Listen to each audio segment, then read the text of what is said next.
Hi and welcome to the Lightleaders, a podcast for lightworkers and conscious entrepreneurs who are passionate about raising the consciousness of our planet and take action to make it happen. I'm your host, Alexis Lember, and I believe that we are currently in the middle of a global awakening of humanity, that right now is the time for heart-centered conscious people to step into our power so we can replace the old paradigm and bring the conscious new us into manifestation.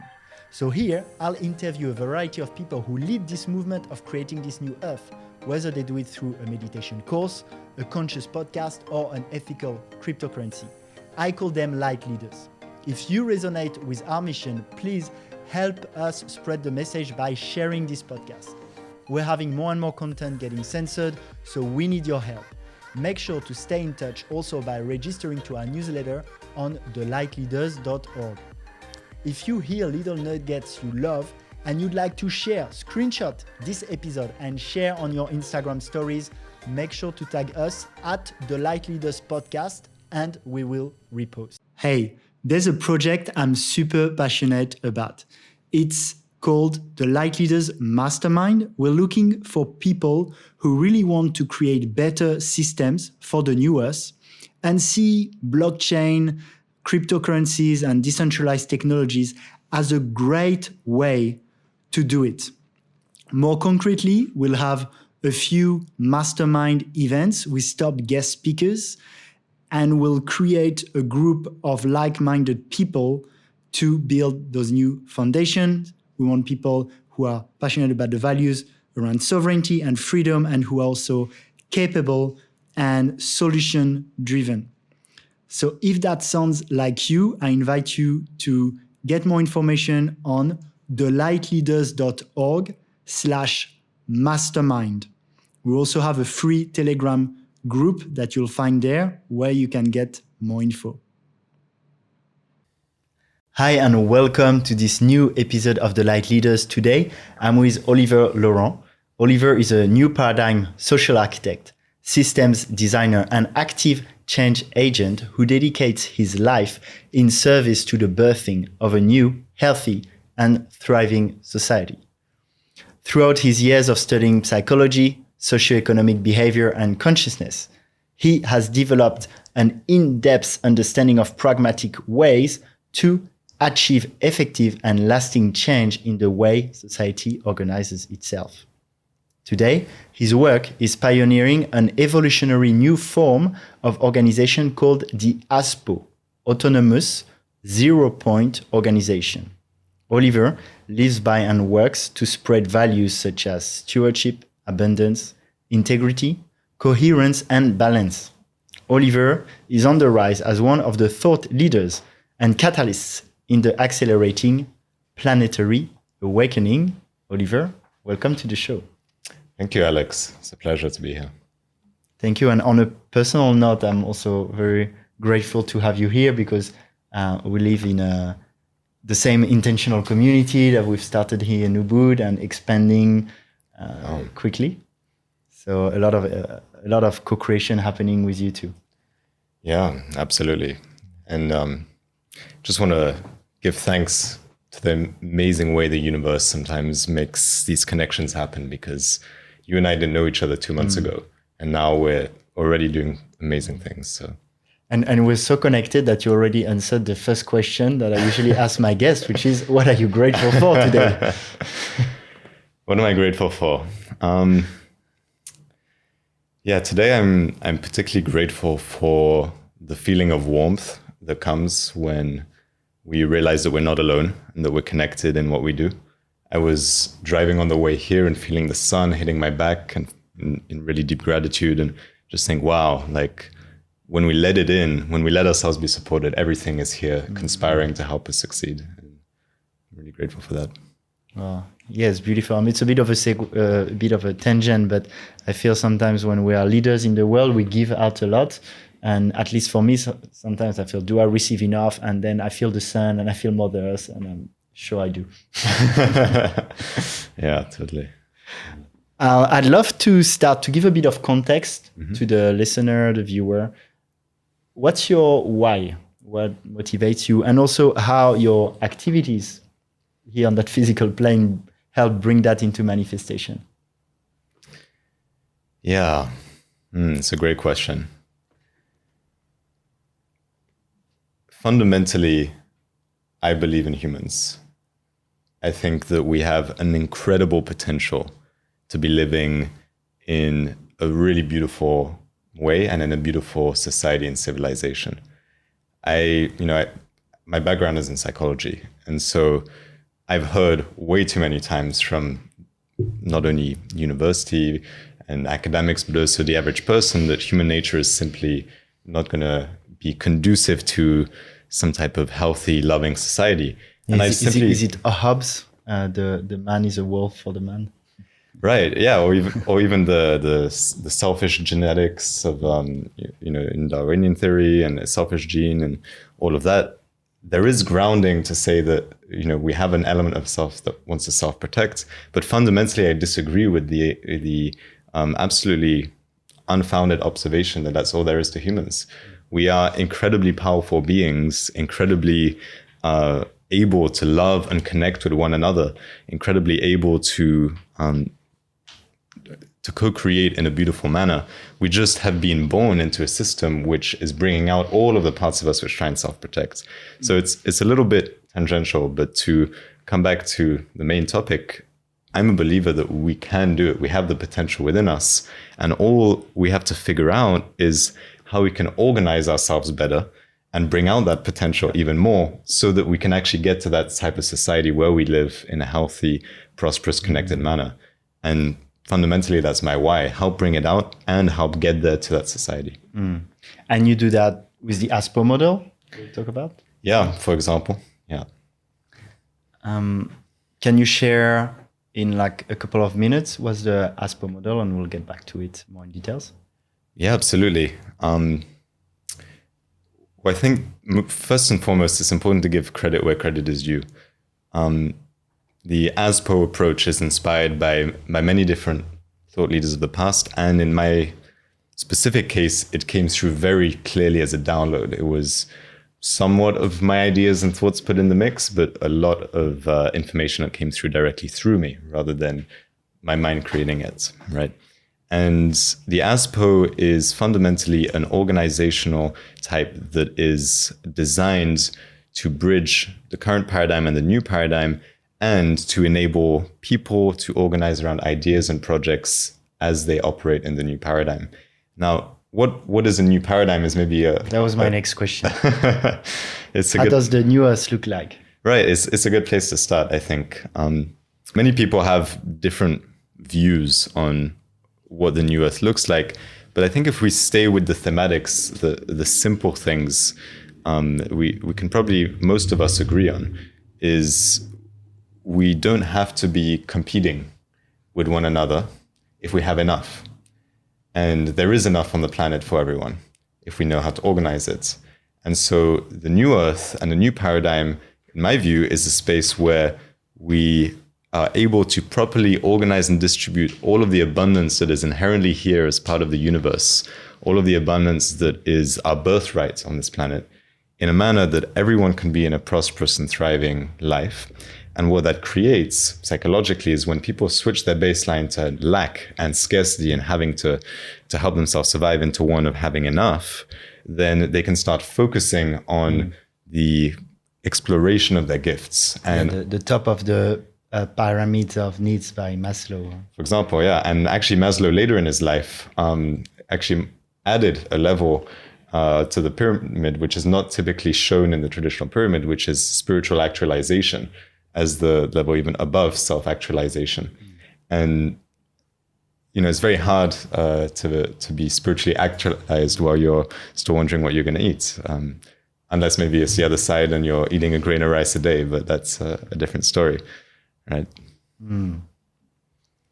Yeah, that definitely resonates. I'm curious, some people would argue it's not sure that there's enough for everyone. Is that something you're convinced of? It's a philosophical discussion here. I think fundamentally the baseline of the universe is abundance. baseline of all of creation is abundance. I think when we live in a state of surrender and flow, there is always everything you need to succeed. And so what happens is that scarcity starts to develop when we start trying to take more than we need. And that comes from a place of feeling like we don't have enough, the scarcity, right? And so in that case, then there can be instances where there's not enough. I mean, for example, on the planet, arguably there are only so many minerals and resources under the surface of the planet.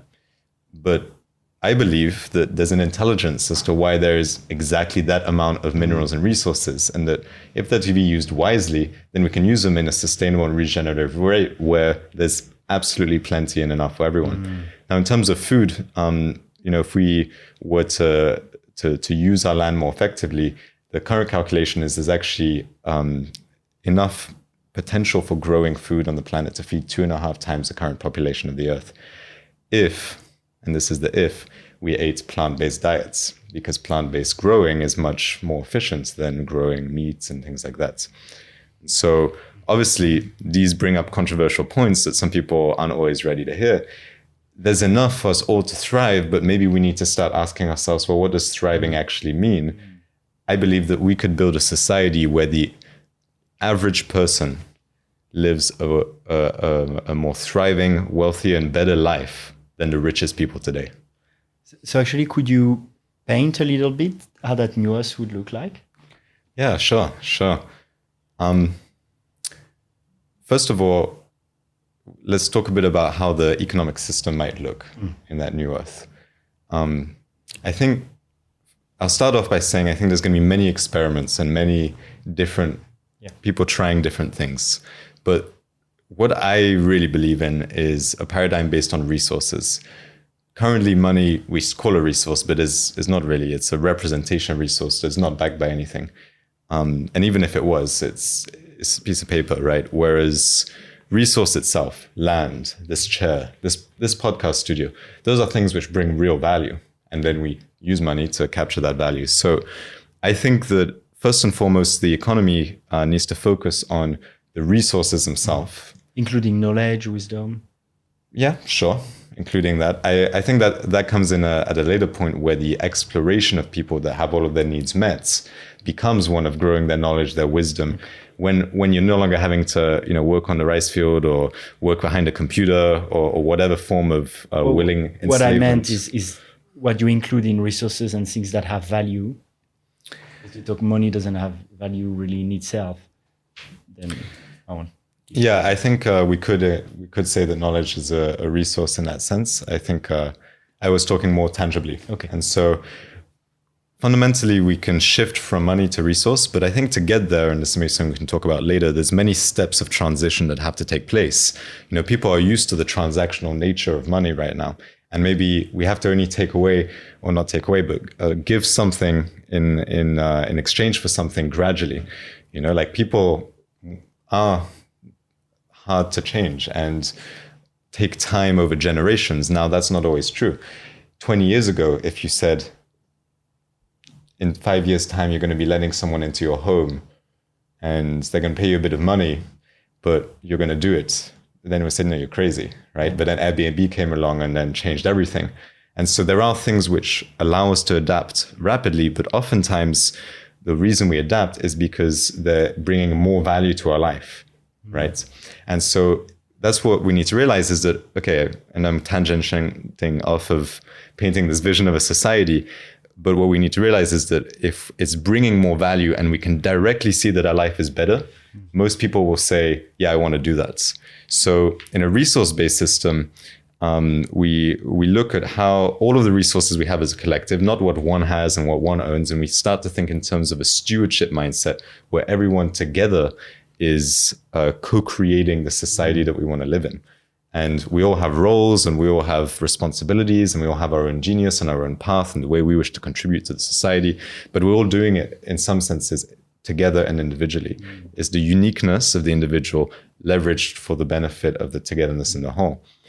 And that's a different way. And fundamentally, the philosophical underpinning of this new paradigm, I believe, is a movement from me alone in the world trying to make myself known or make myself survive or take something that's separate from me to bring into me into a paradigm of us together and us celebrating each other in our uniqueness in that togetherness. I love that. And so we've already talked quite a bit about the idea of having that AZPO model. It ties a lot to having these organizations where you have the right incentives and the abundance into it. You talked about stewardship also, which I know is a big part of the AZPO. So do you want to share a little bit about what that AZPO, Autonomous Zero Point Organization, is and how it can revolutionize the way we create organization and live together on this planet? Yeah, I would love to. It's let's start with where we just left off. The AZPO fundamentally embraces this principle that I believe is present throughout all of consciousness, which is fractalized individuality and unified connection. Okay, you and I are individual. We experience ourselves as separate, but we are part of a oneness of creation that is of everything, that is even in every cell in this couch we're sitting on. And the AZPO organizational model, which, as you said, is autonomous zero-point organization, functions exactly the same way. Every person who starts an AZPO or who joins one is working on their craft, their genius, what they want to bring to the world, the way in which they want to express their greatest potential, right? So in the way, if people are familiar with the spiral dynamics, it's not too green in a way that everyone can do anything. Exactly. Yeah, it's in a teal paradigm where everyone gets really specific on what they want to bring to the world. Right. And then the way they link together is actually in a turquoise paradigm in spiral dynamics, which is that every single AZPO, by default of being an AZPO, has certain principles such as stewardship, co-creation, right, and working together in a common objective. And the common objective is moving towards a healthy, thriving, prosperous, new type of society. And so what happens is that even though each AZPO is individual and unique, every AZPO relates to one another like two departments in an organization would relate to each other. So in an organization, if you're a marketing department and I'm brand development, or that would be marketing. If I'm something else, whatever. Logistics, thank you. You haven't been in a company for a long time. It's been a while. Then you're not going to charge me for what you're doing, or we'll calculate at the cost that it costs to make the marketing, because we're on the same team trying to reach the same objective. And fundamentally, trying to get to this new type of society, no one's like, I want to get there first. No, there's no one gets there first. We get there together, right? So every single AZPO works together to reach that society. So if you have a good or service you're producing, and then I have a good or service I'm producing, then the way we relate is seeing how can I help you produce what you're doing better and provide you what I'm producing at the sustainable, most affordable rate that I can afford to do so. So I'm not going to go at a loss, but I'm going to do it in a manner where I'm not profiting off of you, because we're not trying to compete. We're trying to collaborate towards a new society. So that's one of the fundamental pillars of the AZPO, is the way in which we shift out of this game A competition into a game B approach of work together. But people talk about game B, talk about co-creation, talk about collaboration all day in a new paradigm. Great, it's because we're moving in that direction. But fundamentally, we haven't really got the systems to organize ourselves in a manner which frames and contextualizes collaboration as the default approach that we engage in by the very essence of the way we work together. And the AZPO works like this. Yeah. There's a big lack of coherence in a lot of people working on new paradigm organizations. There is, yeah. I've been plugged into space for a little while now, and duplication is still happening left, right, and center, and people aren't able to communicate effectively, and they say they want to co-create, but then what does it mean? And everyone has a different understanding of how these things work. And so we need some degree of agreement of, okay, you're operating as an AZPO, you're operating in this way. These are the ways we operate, right? And then there's flexibility for you to do what you want within that frame. But, it comes to a bit more of an esoteric understanding of the masculine and feminine principles, right? Or said differently in the words of D. Huck, chaos, the chaotic organization, the mix between chaos and order, right? You need a certain amount of chaos for things to thrive. You need emergence, you need creative potential, unplanned things to suddenly expand, to suddenly be able to take place. And you need order to be able to connect the chaos so that it can coherently build upon itself and expand and keep creating things in a manner that's coherent. And it's really a delicate balance in between chaos and order. And so in the AZPO, we study this and we try our best to see how do you make the minimum viable organizational structure that creates coherence between every change agent in the new paradigm, while leaving as much room as possible for chaos and emergence to take place so that the new paradigm can unfold through the creativity that is always present and always available to each of us. Nice. And we talked about spiral dynamics, so that's Ken Wilber's work. There's a book I think you got really inspired from, which is Frederic Laloux's Reinventing Organization. The colors are a bit different. So then the yellow, I think, Ken Wilber is steel for organization. Anyway, we recommend that book if you wanna learn more. I'm interested also in what does it mean, autonomous and 0 point? Yeah, it's an excellent question. So the autonomous part has a few meanings, actually. First and foremost, it comes from the inherent sovereignty that each AZPO holds. In current organizations, the organization is controlled by the people who operate it, whether it's controlled through money or governance or whatever. In the AZPO, the organization itself is sovereign. So even if everyone was to leave, the AZPO still holds a key role for what it was formed based on its master plan, its vision, its values. And then other people can say, yeah, we want to do that, and they can join it. So it's its own thing that people are organizing around. So it's autonomous. The other meaning of the word autonomous is that I imagine a society where we can start leveraging automation and all of the beauties that technology is providing to us now. We can leverage that in a manner which empowers humans and not diminishes them. People are scared of these machines taking over the jobs, but I think that's ridiculous. The machines are going to be replacing all of the things which we never wanted to do in the first place. And we're going to be able to have all of our time freed up to do things we want to do. So the AZPO, that's the second meaning of the autonomous, is how can we use technology, artificial intelligence, automation, mechanization to be able to streamline repetitive processes. In this podcast, we're often interested in cryptos, and that makes me think a lot about that. Not just the automation part, which is obviously part of it, but also how people write code and then it's open source. It goes beyond the founders. Like in a lot of crypto open source projects, if the founders change their mind or they leave, the thing can keep going. Maybe not all of them for sure. Exactly, and that's really important. And I'll take a little side note. I don't want to finish the letters. But we need to be careful not to get too attached to the ownership of ideas which come through us. It's something which intellectual property and patents, and the whole old paradigm is so focused on this concept of ownership and property. And this is one of the values of the whole AZPO ecosystem, and everything I work on is stewardship, which is a shift from owning to looking after. It's an energy of care, an energy of like a child. You look after the child. You don't own it. And one day it's ready to walk on its own 2 feet. Ideas are the same. And ideas that come through us, technologies that come through us, innovations that come through us are to be looked after. And one day, the inventor of something actually wants to go do something else. And if you're supported, if you're in a system and society where all of your needs can be met, where people are helping each other and co-creating, then you're quite happy for other people to take it on. I remember when I was starting a sustainable fashion company 3 years ago, and I had to stop it because I was moving into technology. It was really upsetting for me to find that I couldn't find anyone who wanted to pick it up. I was willing to give it all away for free, and all of the work I'd put in.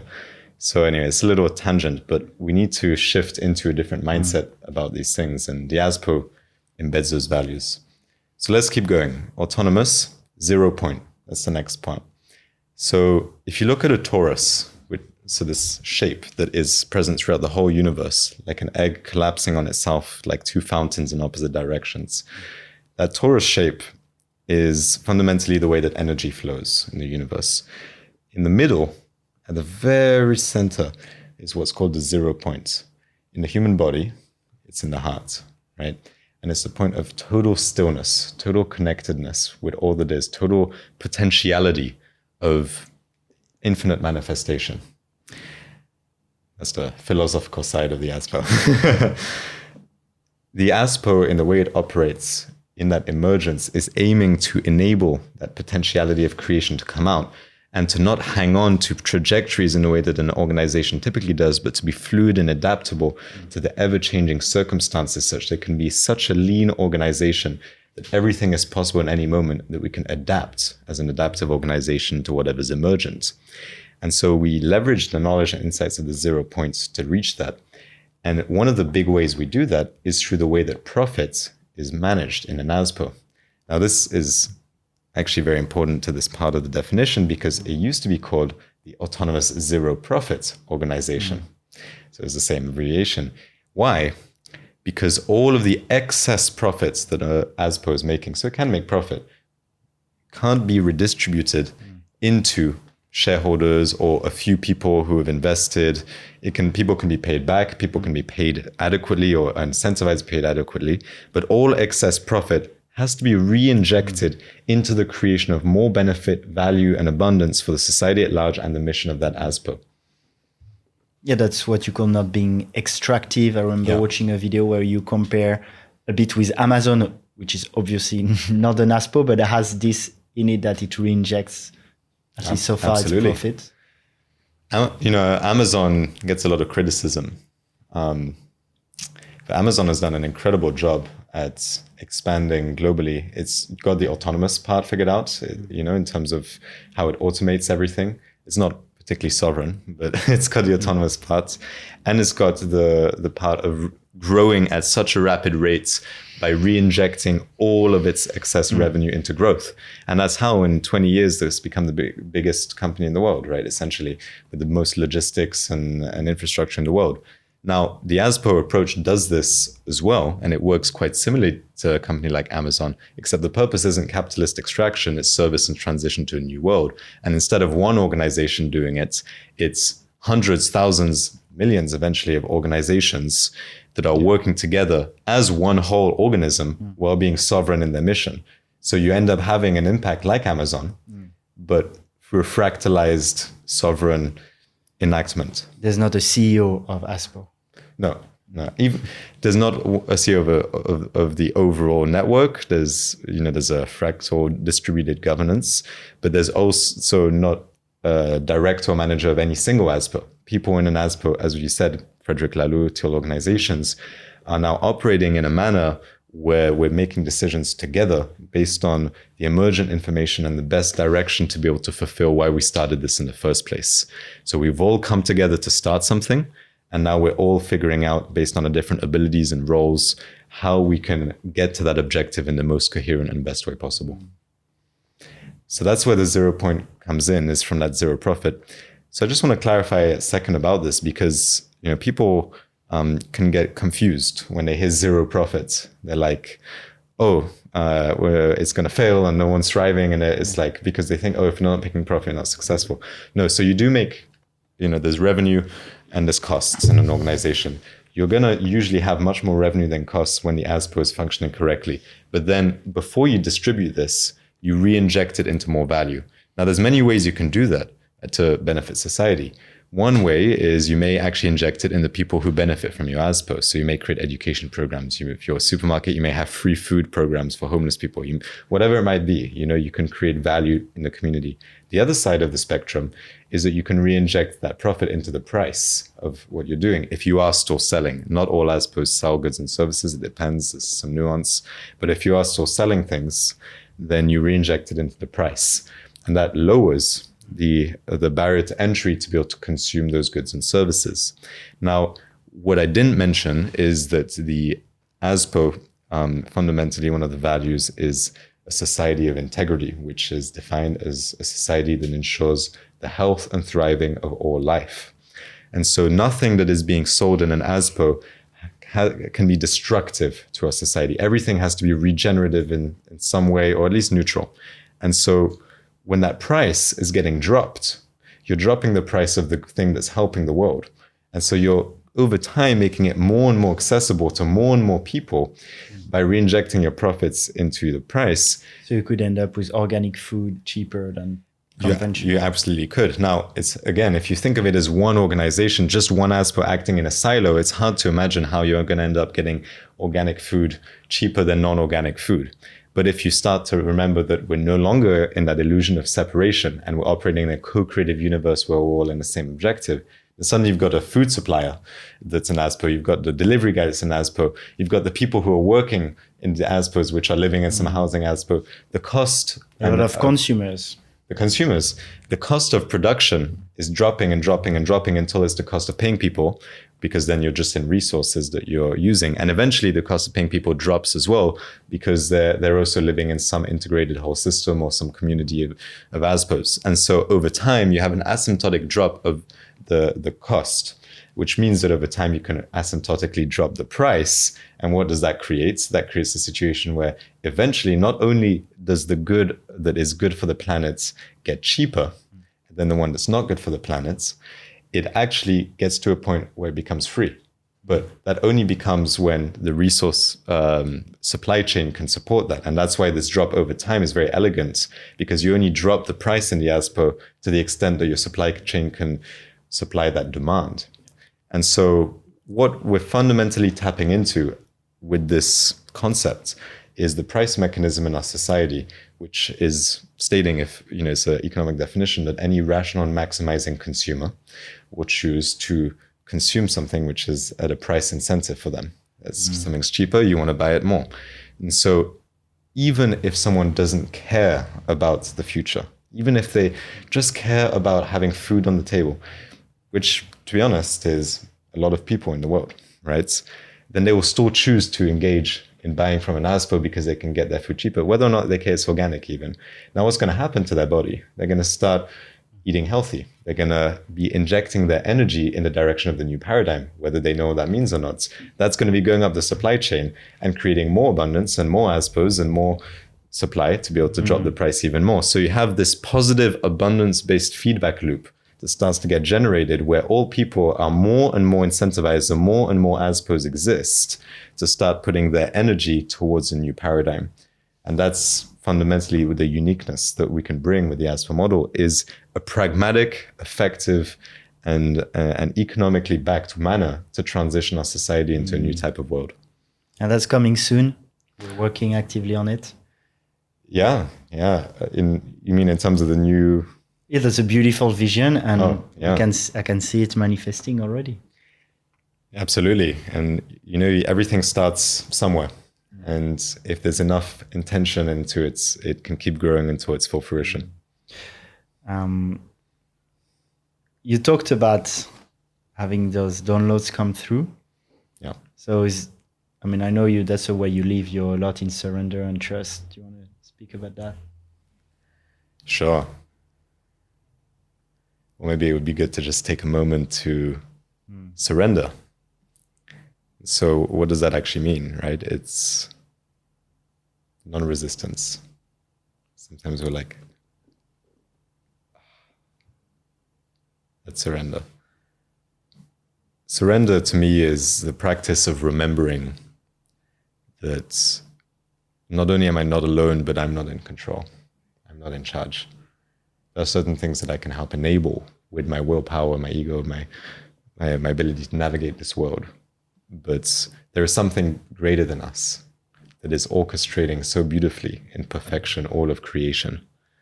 And surrender is remembering that in an embodied way of saying, oh, there's something else, then I don't need to be hanging on so much and I can just let go.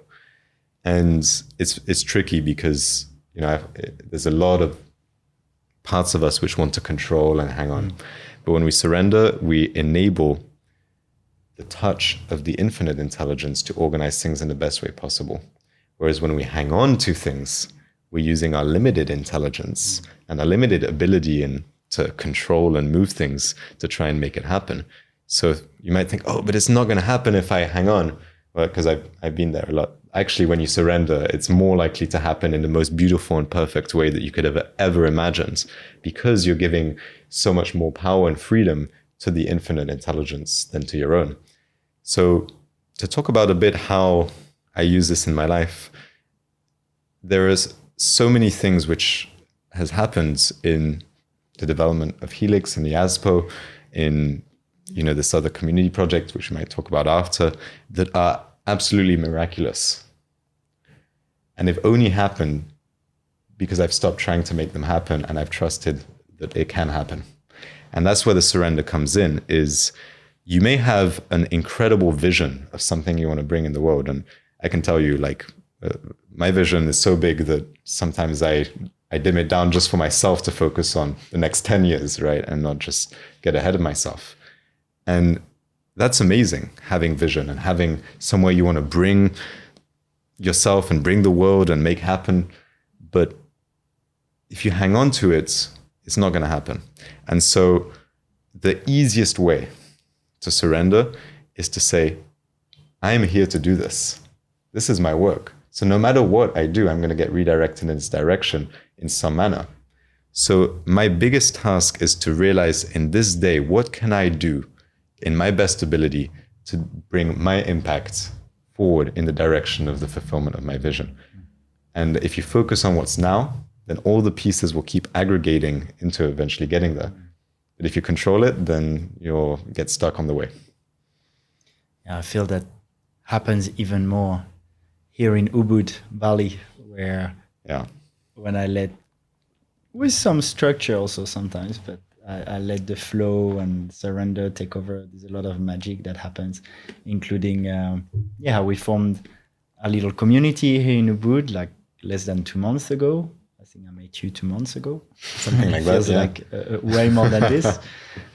Even looking at building a bigger community, that's something you're quite passionate about. New type of cities, new paradigm communities. Yeah. That's something we're looking at building here in Bali, and that I know you're excited about. Do you want to share more on that?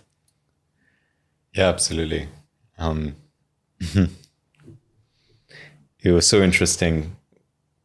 I knew this is a good example for how surrender works in my life. I knew it was time for me to move into a new place. I set the intention. So there is masculine structure, as you say. There is, okay, I need to get out of here. This is the date. This is when it needs to happen. That's important. But then you don't hang on to it, then you let go. So you say, okay, these are the important things. So I needed to change places, and I wanted to live in a place where there was more community. I didn't know how that would happen, but suddenly in the space of 2 weeks, I met 5 new people that we're now living with, right? Amazing people, totally aligned in every single way with the bigger picture vision. We're probably going to be friends for the rest of our life in what we're doing. And so in 2 weeks, not only did that happen, the perfect place manifested with the perfect ingredients, with the perfect negotiation strategy, which just made us move into a new place within 2 weeks of knowing each other. It was incredible. It was the type of story I probably told 15 people at the time. I don't know about you, but it was... Yeah. I love that you say we're going to be friends until the end of our life. That's why I wanted to do a podcast too. So like this, when we're like 350-year-old, we can watch that video and be like, oh yeah, that's when we did that interview. Back in the day when we still had hair. Yeah. When we still had a physical body. Yeah, it's funny to think about those things. But yeah, so from here, we're living in this community now, and I think many of us, and this is the beauty of surrender, is it always turns out even better than you ever thought it could, right? All of us, I would say even, have had some degree of visions of living in some type of new paradigm, fully immersive environment, some type of city, some type of community. Some of us already done it. And so it's not only that we were there just for that objective, but consciousness aligned us in a way which was aligned with the highest objective. And that's what can't happen when your mind calculates, right? And so we're working now, all of us together, on this vision for a light city, a new paradigm society, which is based in resources, which is based in implementing and testing all of these new technologies, all of these new social systems, these architectures. Perhaps the first full immersive AZPO city where everything is autonomous, everything is operating at 0 point, everything is emergent, and everything is interconnected and constantly growing and thriving. And again, this project here in Ebarle around building this new city came to me in service. I was not thinking, oh, now's the time to start building. I'm pretty busy enough with the AZPO concept, but it came, and just by magic, things started unfolding and started happening. And I didn't try and control it because I didn't even feel like it was my own. I was just in service showing up. And then now suddenly we're 10 of us, which have also had the same download in different ways, that have the ingredients, and we're all in service to the same vision. And that's why it's important to not get attached to idea, because if I was in the old paradigm, say, no, it's my city. That's nothing to do in my city. Like this is a city which is happening. I've helped happen. You're helping happen. Others are helping happen. And we're all organizing around something that wants to happen and that we're here to help enact. And so in that manner, I think, are we building a new city? Yes, but maybe we could see it another way. A new city is built and we're helping bring it into the physical realm. Yeah. And maybe it will actually lead to something different we can't see right now. Yeah, probably. Probably it will be something completely beautiful and unexpected that none of us could have predicted. Yeah. So what we're doing here is helping bring that new paradigm. But of course, there's a lot of things happening in the world in parallel and a lot of experiments, as you talked about. So I'm sure you share the vision that, we're helping create that new paradigm, but we also came at a time where that transition is happening anyway. And there's a planetary, some people talk about ascension, awakening. Do you feel the time is right is a fertile soil for the seeds like AZPO and other visions we plant? There's a lot of adversity too. Yeah, I think the timing is perfect. I think, again, as you said very well, like who's to say where the path leads, right? Because there've been many experiments, many things in the past, even organization, even the chaotic institutes from DHOC was attempting to do something which has certain themes in common with the AZPO.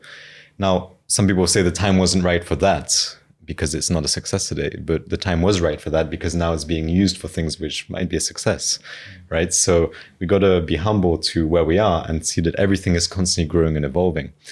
And so as long as we focus on the fact that we are growing and evolving, I think that's an inevitable observation of the time we're living in.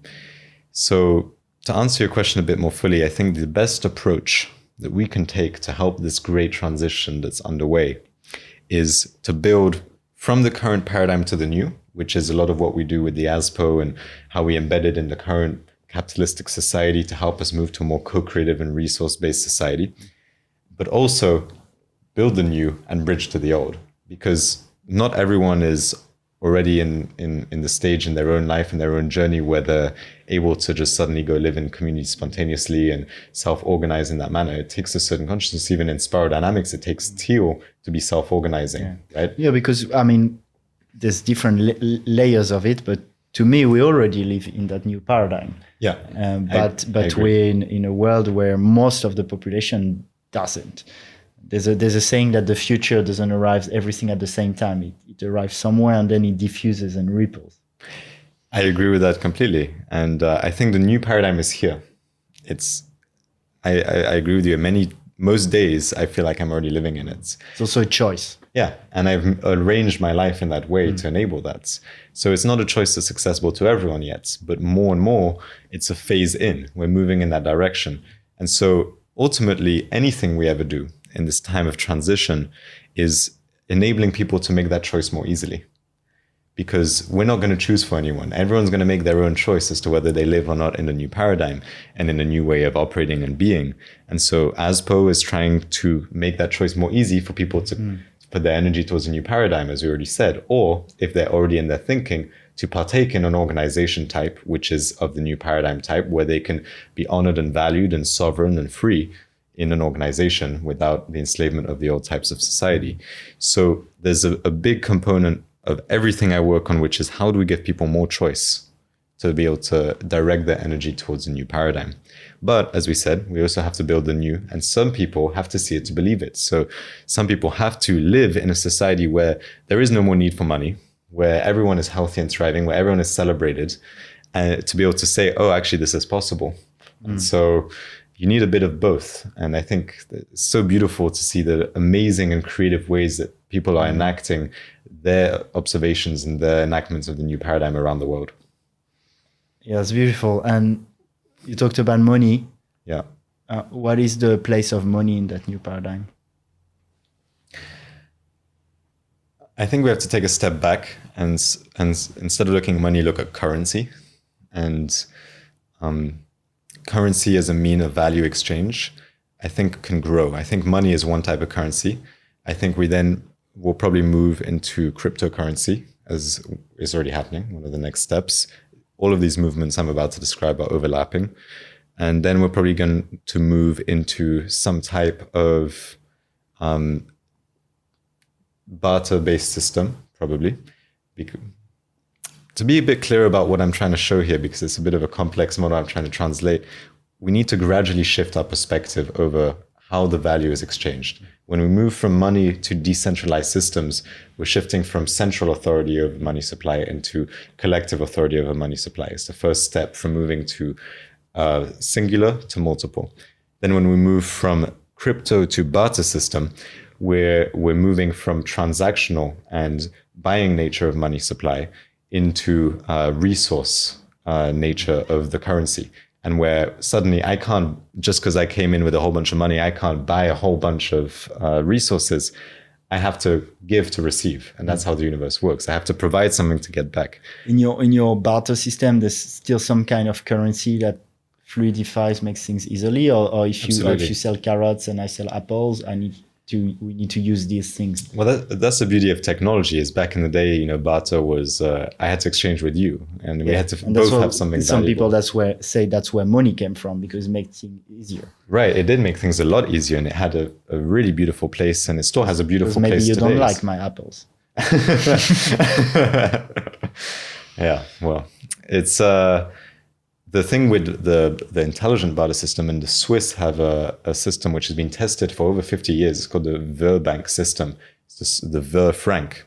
And in fact, the Greek prime minister that resigned after the Greek collapse said if we'd implemented some type of barter system, we could have saved our economy, because it's no longer pegged to the inflationary and volatile nature of money. It's pegged to the resource itself. So how these systems work is the asynchronous barter.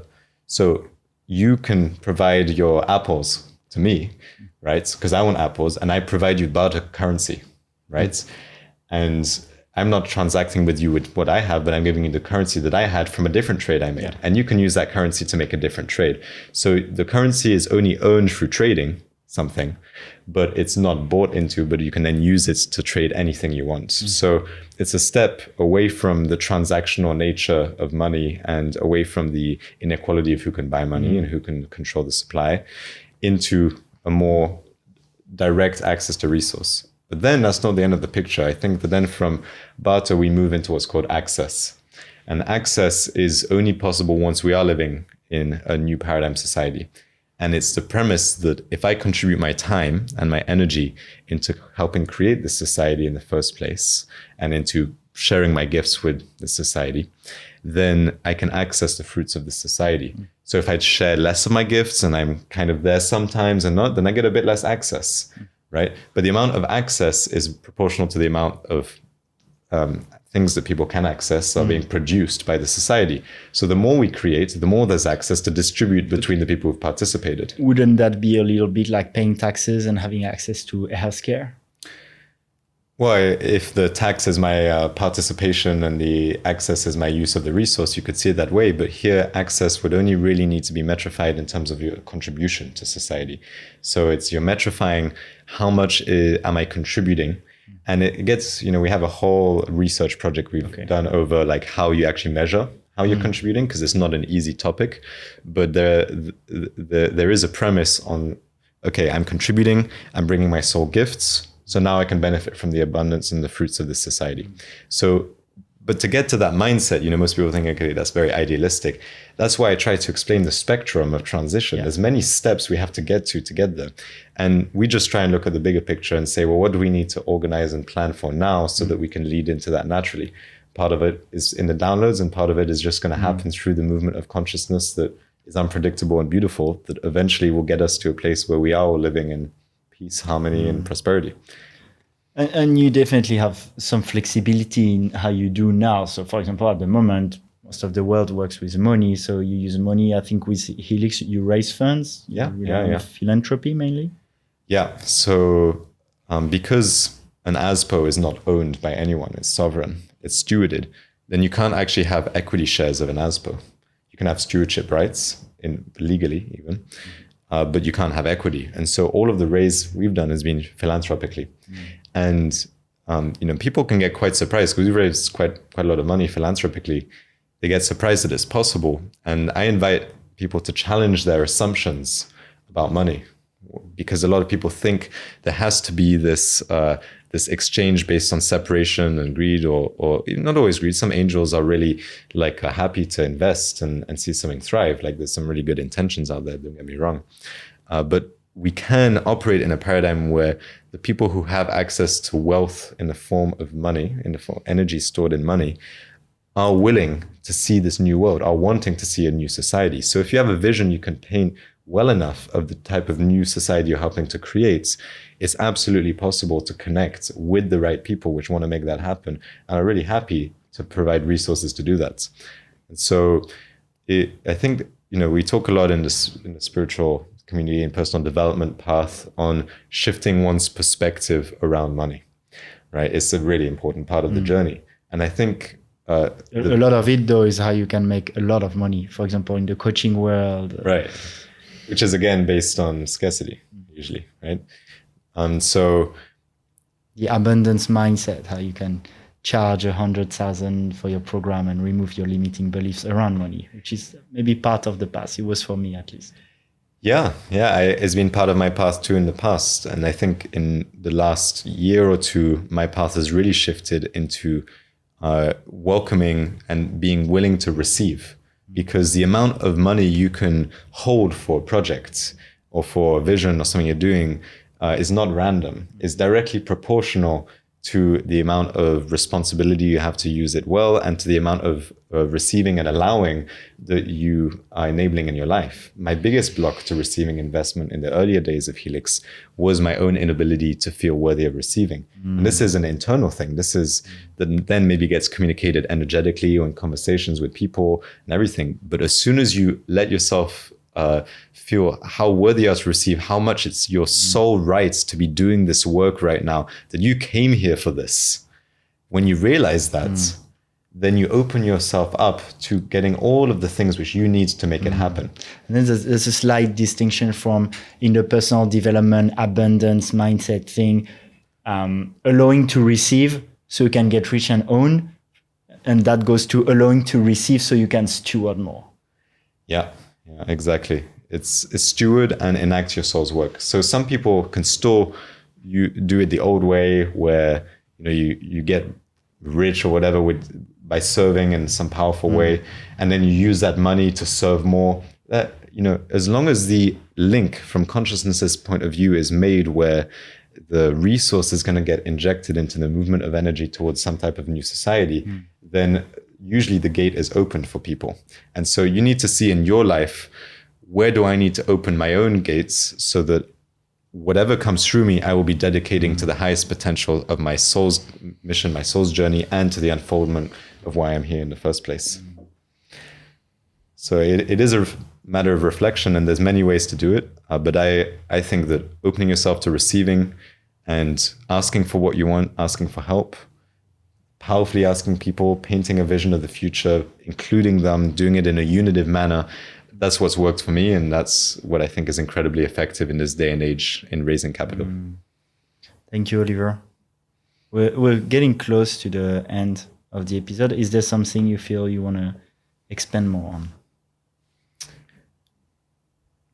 I'd love to simply share that as we go through this great transition on the planet, it may seem at times like there is no hope or that there is a lot of darkness happening.